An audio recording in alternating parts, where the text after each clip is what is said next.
കേരളത്തിനകത്ത് തുടങ്ങാൻ പറ്റിയ ഏറ്റവും നല്ല ബിസിനസ്സിലൊന്നായിട്ട് വളരെ കുറഞ്ഞ മുതൽ മുടക്കും ഒരല്പം അധ്വാനവും സാധ്യമെങ്കിൽ വളരെ നല്ല രീതിയിൽ പ്രവർത്തിപ്പിക്കാനും ലാഭം ഉണ്ടാക്കുവാനും കഴിയുന്ന മേഖല തന്നെയാണ് ബ്രോയിലർ ചിക്കൻ വളർത്തുക എന്നത്.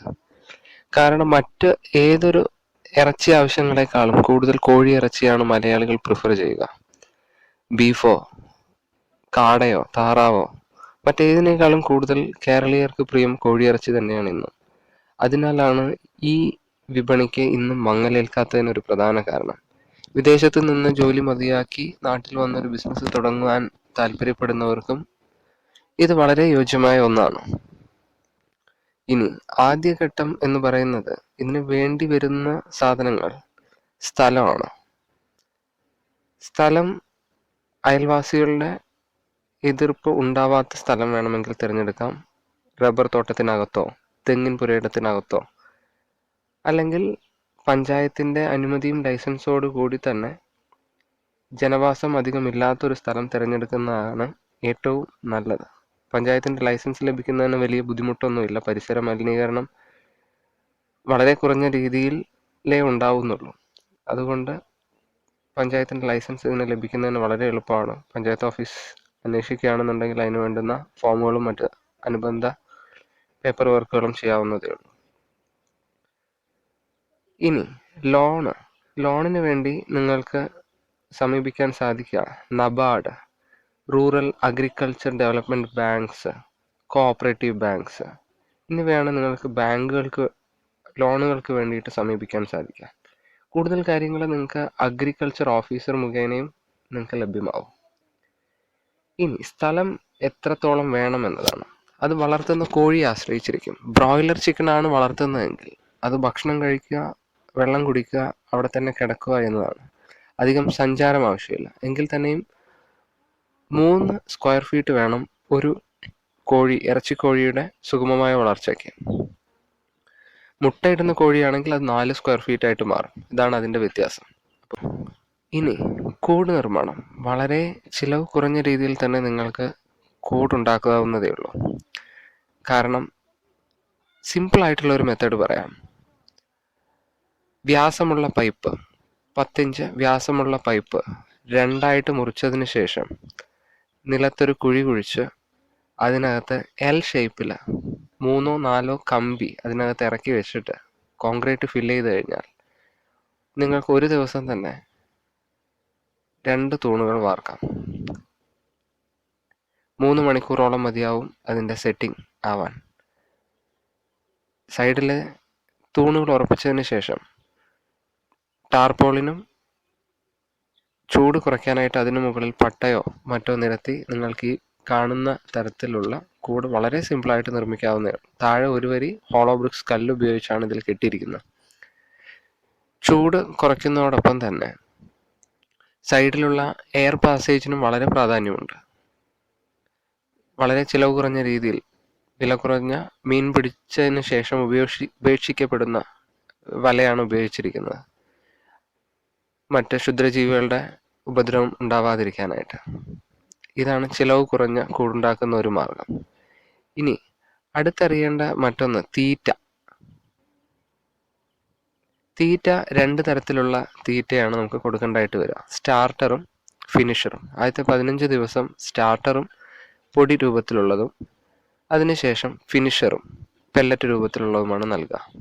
അത് നല്ല മേന്മയുള്ള കോഴിത്തീറ്റ തന്നെ നോക്കി വാങ്ങുക. അതിൽ ലാഭം വിചാരിക്കുന്ന കോഴിയുടെ തൂക്കത്തിലുള്ള വ്യത്യാസം കാണിക്കും. കോഴിയുടെ വളർച്ച, അസുഖങ്ങൾ അങ്ങനെയുള്ള കാര്യങ്ങളെ ബാധിക്കും.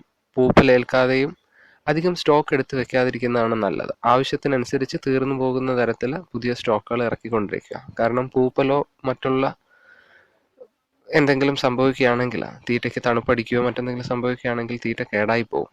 അത് നമ്മൾ അറിയില്ല. കോഴി കഴിച്ചതിന് ശേഷം മരണം തുടങ്ങുമ്പോഴാണ് നമ്മൾ അറിയുള്ളൂ, ശ്രദ്ധയിൽപ്പെടുകയുള്ളൂ. ഇനി ഇതിൻ്റെ കൂടെ വിട്ടുപോയ മറ്റൊരു കാര്യം, കോഴി വളർത്തുന്നതിന് കുഞ്ഞുങ്ങൾ ആവശ്യമാണ്. ഈ കുഞ്ഞുങ്ങൾ എവിടെയെല്ലാം ലഭിക്കുമെന്നുള്ളത്. വെൻകോബ്, വെങ്കടേശ്വര ഹാച്ചറി, ഇപ്രകാരമുള്ള നല്ല ഹാച്ചറികളിൽ നിന്ന് തന്നെ കോഴിക്കുഞ്ഞുങ്ങളെ വാങ്ങാനായിട്ട് ശ്രമിക്കുക.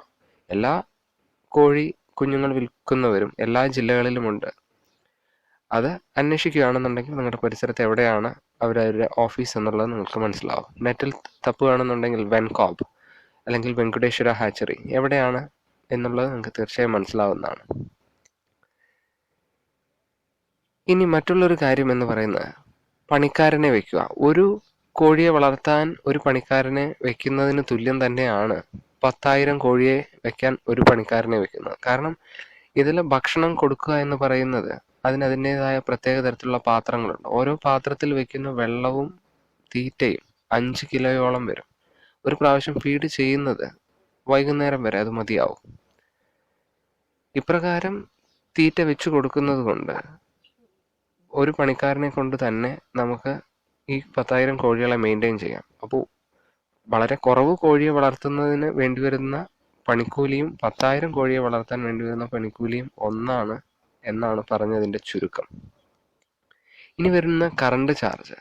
തുടക്കത്തിൽ മാത്രമല്ല കറണ്ടിന് ആവശ്യം. കാരണം തുടക്കത്തിൽ ഒരു ദിവസം പ്രായമാവുന്ന കുഞ്ഞിന് തീർച്ചയായും ബൾബിൻ്റെ നല്ല ചൂട് തന്നെ വരും.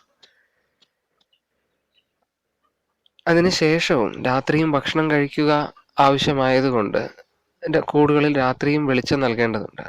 അതിനും നാമം മാത്രമായ വെളിച്ചം ആവശ്യമുണ്ട്. അതിന് CFL ഉപയോഗിക്കുകയാണെന്നുണ്ടെങ്കിൽ കറണ്ടിൻ്റെ ചാർജ് ഗണ്യമായി തന്നെ കുറയ്ക്കാനായിട്ട് സാധിക്കും.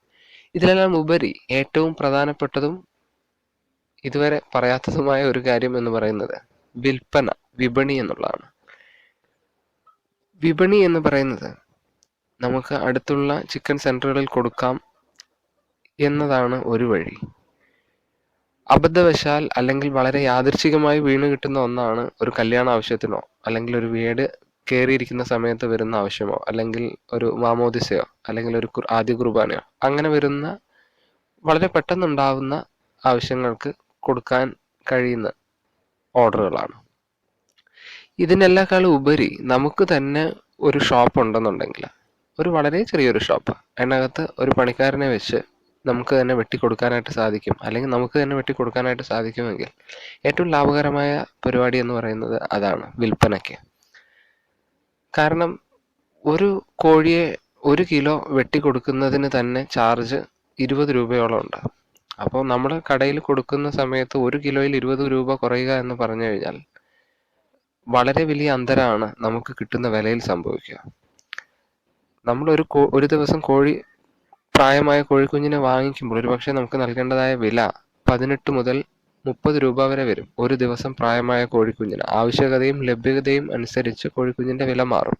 അപ്പോൾ നമ്മൾ കൊടുക്കുന്ന വിപണിയിലെ വില വലിയ ചാഞ്ചാട്ടമില്ലാതെ തന്നെ മുമ്പോട്ട് പോകും. അപ്പോൾ നമുക്ക് സ്വന്തമായൊരു ഷോപ്പുണ്ട്, ഇതിലൂടെ നമുക്ക് വിൽപ്പന ചെയ്യാൻ സാധിക്കുമെങ്കിൽ ഏറ്റവും നല്ല കാര്യം ഒരു പക്ഷേ ഒരു ഷോപ്പ് ഉള്ളതായിരിക്കും.